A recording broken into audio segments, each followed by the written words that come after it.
যদি এরকম কেউ বলতো যে যার চরিত্র ঠিক আছে, আপনি তো গোলাম ছিলেন বাতিলের, আপনার মুখে কথা মানায় না, এটা রেকর্ড হচ্ছে আপনার কানে, এক্ষুনি চলে যাচ্ছে আমি জানি। আশা করছি আপনি থামবেন, নয়তো আপনাকে কিন্তু জাতির সামনে এমন কিছু মানুষ আছে ন্যাংটা করে ছাড়বে। আপনি মনে করছেন কেউ তো টের পায় না, কে বলেছে? সব রেকর্ড আছে আপনার 15 বছরে। দল থেকে চাইনি আপনি সংসদে যান, আপনারা 6 জন জোর করে গেছে। 6 জনের ভেতরে 4 জন বলেছে আমরা যাব না, বাকি 2 জন উনি আর ওই যে আরেকজন হবিগঞ্জের, আমি নাম নিলাম না, ব্রাহ্মণবাড়িয়ার, জোর করে গেছে তারা দলের সিদ্ধান্তের বাইরে। আমার যেহেতু সাবজেক্ট ওইটা না, আমি শুধু ইঙ্গিত দিলাম বাংলাদেশে বহু মানুষ কিন্তু আল্লাহর দিন থেকে ফিরে চলে যাচ্ছে একেবারে প্রকাশ্য ফ্যাসিস্টের দিকে, বাতিলের দিকে। ওরা মনে মনে করছে আমরা যদি এভাবে চলে যাই হাজারো মানুষ আমাদের দেখা দেখি চলে আসবে, এই দেশে অন্তত আর যারা দিনের কথা বলে তাদের কথা আর কেউ শুনবে না। আরে ভাই, দিনের মালিক কি হামজা? কথা বললেন না? দিনের মালিক ইয়াসিন, দিনের মালিক কে? আমরা হচ্ছি দিনের খাদেম, কামলা। আমরা চেষ্টা করে যাব দিনের পক্ষে। এদেশে যদি কায়েম হয় দিন ভালো, না হলে আমার কোনো লস নেই, ইয়াসিনেরও লস নেই। আমাদের বেতন আছে বিকাল 5টায়, বিকাল 5টা মানে জীবনের শেষ দিন। এই কথা বলেন না কেন? আপনি কি করলেন? আপনি বাধা দিয়ে টার্গেটে পড়ে গেলেন। দিনের মালিক যিনি, সে আল্লাহ। দিনের মালিক আবার বলেন তো হামজা কে? সুতরাং এদেশে যারা দিন বিরোধী তারা হামজা বিরোধী না, তারা সরাসরি আল্লাহ বিরোধী। আমার নিজের কোন সম্পদ যদি আপনি মেরে কেটে নিতেন আমার রাগ হতো। আপনি তো সরাসরি বিরুদ্ধে আছেন আল্লাহর দিনের, তার মানে আল্লাহ। আল্লাহর বিরুদ্ধে গেলে আল্লাহর রাগ হবে না? বলেন বলেন। আল্লাহর রাগ যদি হয়, আপনি 3টি কাজ করেন। এদিকে তাকান। আল্লাহ রাব্বুল আলামিনের যদি রাগ হয়ে যায় কোন জাতির উপরে, 3টা কাজ করেন। 1 নম্বরে ফাসাউফা ইয়াতিল্লাহ বিকওমি ইউহিব্বুহুম ওয়া ইউহিব্বুনাহু। আল্লাহ পাক বলেন ওদের উপর আমি এমন একটা জাতিকে এনে দেই যে জাতিকে নিজে আমি আল্লাহ ভালোবাসি এবং তারাও আমাকে ভালোবাসে। আপনি দেখেন বাংলার প্রেক্ষাপটে আয়াতটা, আজ অনেকেই বিভিন্ন কায়দায় যারা হক থেকে বাতিলের দিকে জানা শোনার পরও মুখ ফিরিয়ে চলে যাচ্ছেন। আপনি কিন্তু জানেন এই দেশে হক কোনটা। কথা বলেন না কেন? এই যে যৌথ বাহিনী কিছুদিন আগে অপারেশন ডেভিল হান্ট চালাচ্ছিল, এখনো পর্যন্ত ওটা আছে নেই? যৌথ বাহিনী দেখলে খুশি হয় ইমানদারেরা, আর ভয় পায় যারা খুনি, যারা দুর্নীতিবাজ, আর যারা জুলুমবাজ তারা। সূরা আহজাবের 22 নম্বর আয়াতে আল্লাহ দিয়েছেন আলাম্মা রাল মুমিনুন আল আহজাব। আহজাব মানে যৌথ বাহিনী। আহজাব মানে কি? ওয়ালাম্মা রাল মুমিনুন আল আহজাব, যখন মুমিনেরা যৌথ বাহিনী দেখতে পেল, তার মানে এটা 1500 বছর আগেও ছিল। এই কথা বলেন না কেন? মুমিনেরা এরা দেখতে পেয়ে আনন্দে আত্মহারা হয়ে গেছে, কিন্তু যৌথ বাহিনী দেখে সবচাইতে বেশি সমস্যায় পড়েছে যারা খুনি, যারা অবৈধ ক্ষমতার অধিকারী। ওই জামানায় যারা ছিল, এ জামানায় অনেকে তাদের প্রেতাত্মা ছিল। এখানে অবৈধভাবে যারা ছিল তারা এখন যৌথ বাহিনীর ভয় আছে না? আমার মনে হয় এই অপারেশন ডেভিল হান্ট এটা আরো বেশি করা দরকার কুষ্টিয়া জেলার জন্য। বাংলাদেশের অন্য জেলা বাদ দিলাম, এই জেলায় বেশি হওয়া দরকার, কারণ এখনো অনেকের মাস্তানি থামেনি। এই কথা বলেন না কেন? কবর হাটে নেই, অনেকে এখনো ওই ওদের মতো আচরণ করছে। ডেভিল হান্ট কেন চালু হয়েছে? ডেভিল মানে শয়তান, হান্ট মানে শিকার, শয়তান শিকার। আমরা চাই শয়তান সব শিকার হয়ে যাক। কথা বলেন ঠিক কিনা?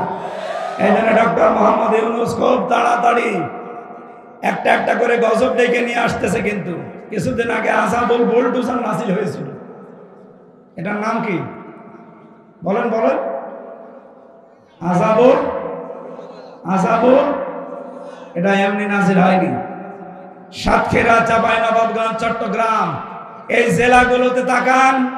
2013 সালে হাজার হাজার মুসলমানদের বাড়ি ঘর বুলডোজার দিয়ে মাটির সাথে অনেক জালেম মিশিয়ে দিয়েছে। আল্লাহ সেই প্রতিশোধ নিয়েছে 25 সালে ফেব্রুয়ারির 5 তারিখে। এটা শুধু শেষ হয়ে গেছে তা না, এখনো সামনে যদি কেউ উস্কানি দেয়, আযাবুল বুলডোজার হয়তো নাসিল হবে না, ডেভিল হান্ট আসবে না, অন্য কোনো আযাব কিন্তু আবার সামনে চলে আসবে। এই জন্য আপনারা সাবধান হবেন। কারো উস্কানিতে পা দেওয়া, আরো জোরে উস্কানিতে পা দেওয়া। অনেকে পা দিচ্ছেন।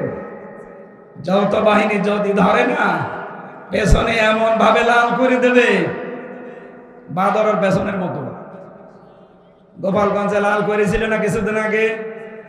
ওই সময় সন্তান গোপালগঞ্জ থেকে ঢাকায় আসবে, বসে আসলে 300 টাকা, দাঁড়িয়ে আসলে 1000 টাকা। এটা যদি গোপালগঞ্জের জন্য হয়, গোপালগঞ্জ থেকে ঢাকা খুব বেশি দূরে না, আমাদের কুষ্টিয়া থেকে আরো দূরে, সুতরাং ঢাকায়ও যেতে পারবেন না। এমন লাল করবে, বসে গেলে 1000 টাকা, দাঁড়িয়ে গেলে 2000 টাকা। এই সিস্টেম যেন এ জেলায় আর না আসে। এই জন্য আমার মনে হয় কারো উস্কানিতে পা দেওয়া যাবে না, সতর্কতার সহিত কাটানো লাগবে দিন। আল্লাহ প্রথম সিদ্ধান্ত কি? 1 নম্বরে যারা আল্লাহর দিন থেকে ফিরে যেতে চায়, আজ বিভিন্ন ভণ্ড পীরের নাম নিয়ে নতুন নতুন ইসলামের নিয়ম বের করে মানুষকে আসল ইসলাম থেকে বের করে নিয়ে চলে যাচ্ছে। কথা বলেন। রাজনৈতিক দলের বহু নিয়ম নীতি আজ ইসলাম থেকে মানুষকে ডাক দিয়ে ফিরিয়ে তারা হক থেকে বাতিলের দিকে নিয়ে যাচ্ছে। আপনি জানেন যে দেশে হক কোনটা? এই পৃথিবীর ময়দানে আল্লাহর ভাষায় হক হচ্ছে তারা যাদেরকে দেখলে বাতিলেরা সবচাইতে বেশি ভয় পায়। বাংলাদেশে হাজারো দল আছে, হাজারো মত আছে।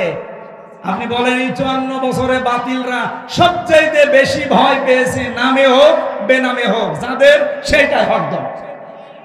এরপরেও যদি কেউ না চিনতে পারেন, এদিকে আসেন, এমন জোরে কানের নিচে দেব, টের পেয়ে যাবে। তাছাড়া আপনার তো বুখারী শরীফ দিয়ে হবে না, কোরআন শরীফ দিয়ে হবে না, বাকারি শরীফ লাগবে। অবশ্য ঠিক, এদিকে আসেন, আপনাকে বাকারি শরীফ দিচ্ছি। আল্লাহ রাব্বুল আলামিন যেন তার আয়াতটা আমাদের এই বাংলাদেশের মানুষকে দেখাচ্ছেন, যারা আজ দিন থেকে ফিরে চলে যাচ্ছেন। আল্লাহ বলেন, আমি তাদের উপরে এমন একটা জাতিকে নিয়ে আসব, এমন একটা কওমকে, দলকে আমি তোমাদের উপরে নিয়ে আসব, যারা আমি আল্লাহকে ভালোবাসে, আমি আল্লাহ নিজেও তাদেরকে ভালোবাসি। এখন এই দলটা কোনটা আপনি নিজে হাতের সাথে মিলান।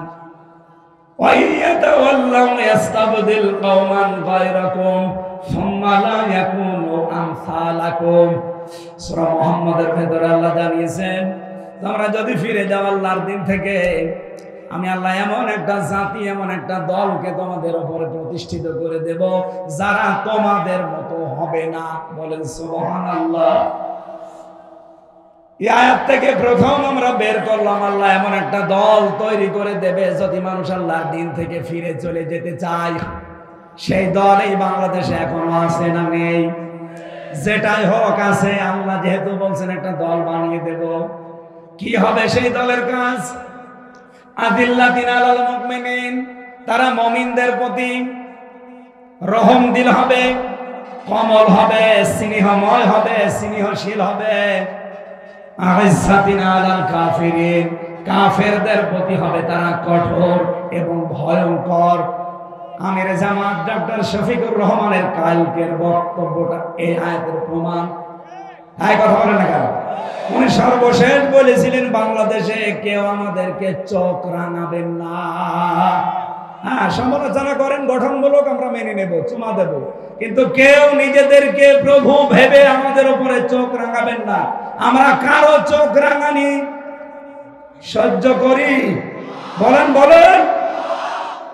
এই কোরআনের আয়াতের সাথে যদি এই দেশে কোন দলের বাস্তবতা মিলে যায়, আপনি অস্বীকার করতে পারবেন না এটা তো মেলে না, আপনি জোর করে বাদ দিতে পারেন না। আপনি দেখেন আজ এই দেশে একামতের দিনের দ্বারা তার দায়িত্ব পালন করে নিজের ভাইয়ের সাথে ওই রকম মিল নেই একামতের দিনের কর্মীদের ভেতরে যেই মিল আছে। হ্যাঁ, নিজের আপন ভাই আল্লাহকে মানে না, তারে আমি নিজেও মানি না, কিন্তু তার বাড়ি কোথায়? সেই চট্টগ্রামে। এই লোকটা যেহেতু একামতের দিন প্রতিষ্ঠা করার আন্দোলনে আছে, সে আমার আপন ভাইয়ের চাইতেও আমার কাছে আপন। এই কথা বলেন না কেন? আসিল্লাতিন আলাল মুমিনিন, মুমিনদের উপরে রহমদিল হওয়া লাগবে। এই গুণটা এখন সর্বত্র ছড়িয়ে দেওয়া লাগবে।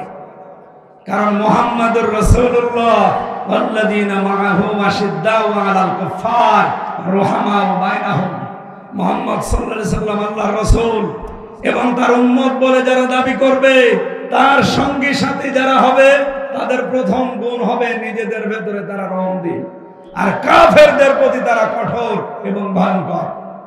কাফেরদের যত অনুষ্ঠান আছে সব অনুষ্ঠানের উপরে নারী পুরুষ কড়া হওয়া লাগবে, কঠোর হওয়া লাগবে। এই যে ফেব্রুয়ারি মাসের কয়েকদিন আগে যে দিবসটা গেল, কি নাম?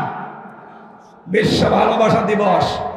এই মাই আর তাদ্দাম ইনকুম এই শব্দের ব্যাখ্যায় আমি পড়েছি, ইরতেদাদ মানে পরিবর্তন করা, ইরতেদাদ মানে ফিরে যাওয়া, ইরতেদাদ মানে হক থেকে বাতিলের দিকে চলন্ত অবস্থায় চলে যাওয়া। সুতরাং আল্লাহর নামকে যারা পরিবর্তন করে দিয়েছে তাদের নিয়ে আসা দিবস এই 14 ফেব্রুয়ারি। শফিক রেহমান, এই লোকটার নাম ছিল শফিক রহমান। ইংল্যান্ড থেকে এই বিশ্ব ভালোবাসা দিবস আমদানি করেছিল। সাংবাদিকরা প্রশ্ন করছে, স্যার আপনার নাম তো শফিক রহমান, রেহমান করেন কেন? উনি বলছে, দেখো রহমানের ভেতরে মৌলবাদের গন্ধ পাওয়া যায়, এই জন্য আমার নাম আমি কেটে পরিবর্তন করে পাল্টিয়ে রেহমান দিয়েছি। বাংলার মুসলমানেরা রেকর্ড হচ্ছে, এটা সারা দেশে ছড়াই। সবাইকে বলছি, যেহেতু এবছরে আর নেই, সামনে বছর আবার আসবে। যেই লোকটা আমাদের আল্লাহর নাম পরিবর্তন করে রহমান থেকে রেহমান করতে পারে, তার নিয়ে আসা দিবস আগামীতে কোন মুসলমানের ছেলে মেয়েরা পালন করতে পারে? আরো জোরে বলেন, পারে না? ইসলামে 2টা দিবসের বাইরে কোনো দিবস নেই। কি? ঈদুল আজহা, ঈদুল ফিতরের বাইরে কোনো দিবস আছে? কিসের প্রত্যাবর্তন দিবস, কিসের জন্ম দিবস, কিসের মৃত্যু দিবস? কোনো দিবস নেই। ঈদুল আজহা, ঈদুল ফিতর, শেষ। বাইরে যদি কোনো দিবস কেউ নতুন করে বানিয়ে পালন করে, ও যেন আল্লাহর রাসূলের চাইতে বেশি বুঝে। সুতরাং আগামী থেকে কোনো মৃত্যু দিবস পালনে দেশে আর হবে না। যদি মুসলমান নবীর উম্মত দাবি করে থাকে, কোন জন্ম দিবস পালন আর, কোন প্রত্যাবর্তন দিবস পালন আর, বলেন বলেন, কোন দিবস নেই। দিবস পালন করলে আমি কত দিবস পালন করতে পারতাম আপনি জানেন? আমার জন্ম দিবস, মৃত্যু দিবস, জেলখাটা দিবস, জেল থেকে বের হওয়া দিবস, জেলে যাওয়া দিবস, বিয়ে করা দিবস, বিয়ে যেদিন হয়েছে ওই দিবস, বিয়ে খাওয়া দিবস, কত বিয়ে খেলাম, তাহলে বিয়ে খাওয়া দিবস পালন করলে প্রতিদিন পালন করা হবে। কোন দিবস আজকে থেকে আর নেই। ইসলামে যেটা নেই ওটা আমার বাবা মানালেও আমি মানি। আর জোরে বলেন, মানি। এই জন্য আগামী থেকে রাসূলের উম্মত যেহেতু আমরা দাবি করছি, আল্লাহ আমাদেরকে একটা জিনিস দেখাতে চাচ্ছেন, সেটা এমন একটা দল আল্লাহর সামনে তৈরি করে দিতে চান। কারণ এদেশে অনেক মানুষ এখন ইসলাম থেকে মুখ ফিরিয়ে বুঝে হোক না বুঝে হোক নিচ্ছে, সে ধর্মীয় কায়দায় হোক আর জেনারেল কায়দায় হোক। এই কথা বলেন না কেন? আর আল্লাহ এরকম পরিস্থিতিতে যেহেতু কয়েকটা সিদ্ধান্ত নেন, তার ভেতরে 1 নম্বরে তিনি একটা দল বানিয়ে দেন। সেই দলকে আল্লাহ বলেন আমি বিজয় করব। কাতাবাল্লাহু লা আগলিবান্না আনা ওয়া রাসূলি, আমি আল্লাহ লিখে দিলাম, লামে তাকিদ নুনে সাকিলা, অবশ্যই আমি আল্লাহ এবং আমার রাসূলের সাথে যারা আছে তারা বিজয় হবে। এই আয়াতটা আমরা সামনে বাস্তব অবস্থায় দেখতে চাই কিনা? আরো জোরে বলেন, চাই কিনা? আল্লাহ যেন চর্ম চোখে আমাদের দেখায় যে আল্লাহর দল এদেশে বিজয় হয়ে গেছে। আরো জোরে বলেন, আল্লাহর দল কারা? যারা 3টা কাজ করে। কয়টা? আপনি এবার দেখেন এই দেশে এখন 72টার উপরে দল আছে, 48টাই নিবন্ধিত দল। আমাদেরটাও ছিল, সেটা মিলে 49টা, কিন্তু জালেমরা নিবন্ধনটা বন্ধ করে দিয়েছে। আমরা চাই এটা অতি শীঘ্র ফেরত দেওয়া। হ্যাঁ, কথা বলেন না কেন? জালেমদের কোন চিহ্ন যদি দেশে না থাকে, সবই তো বিদায় নিচ্ছে। 32 বিদায় নিয়েছে, টঙ্গিপাড়াও বিদায় নিতে পারে। কথা বলেন না কেন? জালেমদের কোন দৃশ্য এই দেশে কেউ দেখতে চায় না। কি কথা বলেন না কেন? কেউ দেখতে চায়? সবাই বলছে কোন জালেমের দৃশ্য এই দেশে থাকবে না। সুতরাং জালেমের দেওয়া অবৈধ রায়ও এই দেশে থাকবে না। আমাদের নিবন্ধন, বিশেষ করে দাড়িপাল্লা ফেরত দেওয়াই লাগবে। কথা বলেন ঠিক কিনা? এটা শুধু আমি এই কয়েকজন মানুষের সামনে না, এটা রেকর্ড হচ্ছে না, 18 কোটি মানুষের পক্ষ থেকে বলতে চাই, এই অবৈধ রায় বাদ দিয়ে আমাদের জায়েজ যে নিবন্ধন, এটা ফিরিয়ে দাড়িপাল্লা ফেরত দেওয়া হবে। এই কথা বলেন না কেন? বলেন এটা চান কিনা? এই ন্যায় চান কারা দেখি? লিল্লাহে তাকবীর।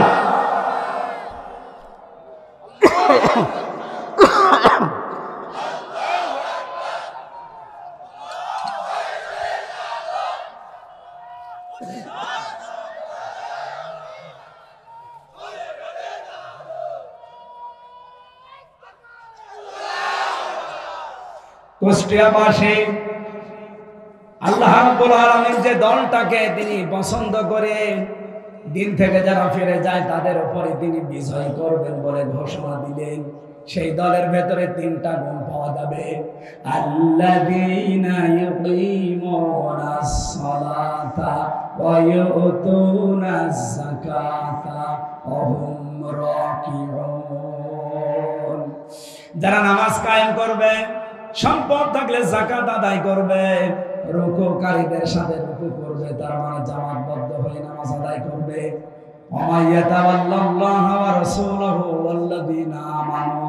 যে ব্যক্তি আল্লাহ, তার রাসূল এবং ঈমানদার, এই 3 গুণ বিশিষ্ট মানুষের দিকে ফিরে আসবে। এরা আল্লাহ সেনাবাহিনী। আল্লাহ, আরো জোরে বলেন আল্লাহ, আরো জোরে বলেন আল্লাহ। আল্লাহ পাক বলেন অবশ্যই আমি আল্লাহর দল বিজয় হবে। এই গ্যারান্টি কার? আল্লাহ কিন্তু ইন্না না দিলেও পারতেন, হিজবাল্লাহি হুমুল গালিবুন অর্থ হয়ে যেত। ইন্না দিয়েছেন গ্যারান্টি দেওয়ার জন্য। সুতরাং আজকে থেকে আমরা যদি আল্লাহর দিকে, রাসূলের দিকে, আর ওই 3টা গুণ বিশিষ্ট ঈমানদারদের দিকে ফিরে আসতে পারি, আল্লাহর কসম এই দেশে ওই দল বিজয়ী হবে। এটা আমার কথা, আরো জোরে বলেন আমার কথা। আল্লাহর এই কথা আমরা সামনে দেখতে চাই না? বলে 3টা গুণ যাদের ভেতরে আছে তাদের সাথে আপনাকে থাকা লাগবে। যারা নামাজ কায়েমের আন্দোলন করে এই দেশে, এদেশে বললাম না কত দল, সব দল নামাজ কায়েমের আন্দোলন করে না। কথা বলেন না কেন? কারণ নামাজ কায়েম এটা ব্যক্তিগত বিষয় না, এটা রাষ্ট্রের দায়িত্ব। সূরা হজ 41 নম্বর আয়াত, আল্লাযীনা ইম্মাক্কান্নাহুম ফিল আরদ আকামুস সালাহ। যাদেরকে আমি জমিনে শাসন ক্ষমতা দেব,